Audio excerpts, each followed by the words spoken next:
नमस्कार म्हज्या लेस्टर आसलेल्या गोंयकार तियात्र पळयणार भावा आनी भयणांनो, हांव सायमन गोन्साल्वीस, बरोवणार आनी डायरेक्टर सुर्या चंद्रीमाणी नोकेत्रां ह्या तियात्राचो. मोगाच्या भाव भयणीचो हो म्हजो तियात्र लेस्टरान तुमच्या मुखार दवरता.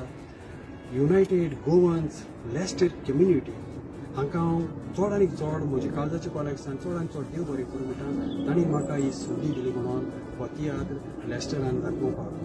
मोगाच्या भाव भयणीचो हांवें कोरेजमाचे तियात्र सावथ हॉलांत तशेंच वेमली स्विंडन दाखयले, पूण कोरेजमाचो तियात्र म्हाका दाखोवंक पयलींच फावटी संदी मेळ्ळ्या ती लेस्टरान. देखून हांव लेस्टर आसलेल्या सगळ्या म्हज्या गोंयकार तियात्र पळयणाराक उलो मारता, येयात आनी म्हजो हो तियात्र पळयात, जें नांव सुर्या आनी चंद्री आनी नोकेत्रां. ह्या म्हज्या तियात्रांत तुमकां पळोवंक मेळटली बरी कॉमेडी, बरी कांतारां, बरी हिस्टोरी, तश्योच बऱ्यो सिनरी.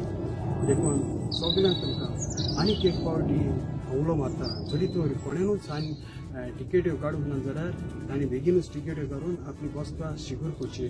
आनी हो म्हजो तियात्र ह्या म्हयन्याचे म्हणजे मार्चाचे 23 तारखेर सांजेच्या 3 वरांत लेस्टरान जातलो. सगळ्यांक तुमकां आदींच फुडें म्हजे काळजाचे कॉलेक्सान चड आनी चड देव बरें करूं म्हणटा. Thank you very much and God bless you all.